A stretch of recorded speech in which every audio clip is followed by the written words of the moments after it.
Madame la ministre, Madame la présidente, monsieur le rapporteur, chers collègues, imposture, arnaque, escroquerie, ruse, tromperie, je suis allée chercher différents synonymes pour décrire ce que vous faites, mais il n'y en a pas, j'en ai trouvé aucun d'assez fort pour associer la colère des personnels hospitaliers à l'imposture des méthodes.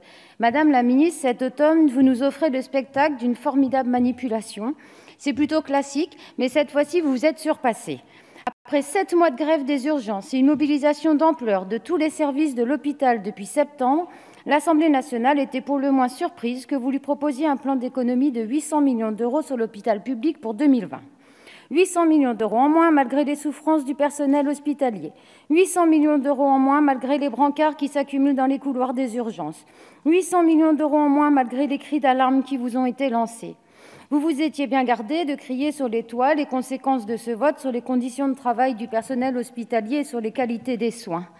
Mais la majorité, dans sa grande obligeance, s'était tout de même empressée de voter ce plan, discrètement, sans s'en vanter. 2 semaines plus tard, face à la fronde, vous avez annoncé, grand seigneur, un grand plan pour l'hôpital public. Historique, un tournant, un virage. Vos mots étaient si enthousiasmants qu'on y aurait presque cru. 1,5 milliard d'euros pour l'hôpital, 10 milliards d'euros de reprise de dette, des investissements sans précédent. Oui, mais, parce qu'avec vous, il y a toujours un mais. Oui, mais, comme à chaque fois, il faut regarder ce qui se cache derrière ces chiffres et derrière ces annonces faites en grande pompe.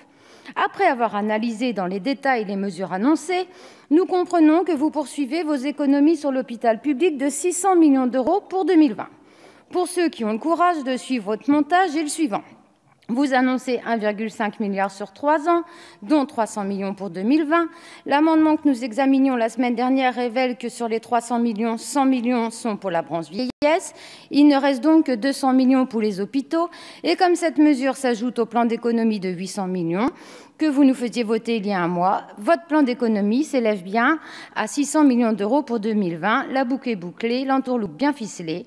Quant à la reprise de la dette, qui s'étalerait dans le temps, elle ne permettrait de récupérer que 90 millions d'euros sur 2020, selon la Fédération hospitalière de France.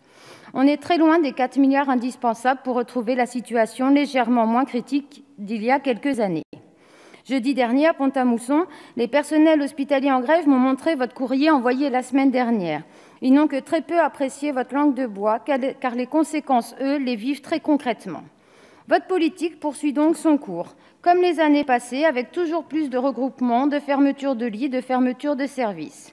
C'est le 3e PLFSS où vous reportez la faute sur les gouvernements précédents. Ok, on est tous d'accord. Mais comment imaginer qu'au moment où Emmanuel Macron, alors ministre de l'économie dans le gouvernement Hollande, parfaitement au courant de la situation dramatique de l'hôpital, n'envisage aucune solution dans son projet quand il décide de se présenter à l'élection présidentielle? Et que, Madame la ministre, autour de vous, vous avez des ministres qui étaient dans la majorité du quinquennat encore précédent. Bref, vous ne me ferez pas croire plus longtemps que personne n'était au courant et encore moins que personne ne vous avait prévenu et que les solutions n'étaient pas envisageables au moment où on vous a posé le poste. Comment s'étonner dès lors que votre plan macabre se poursuive aujourd'hui? Alors, Madame la ministre, combien de temps allez-vous encore jouer sur les mots, tromper l'opinion? Combien de démissions, d'arrêts ou d'accidents de travail, ou pire, de suicides de personnel hospitalier faudra-t-il pour que vous preniez au sérieux leur colère et leur mal-être?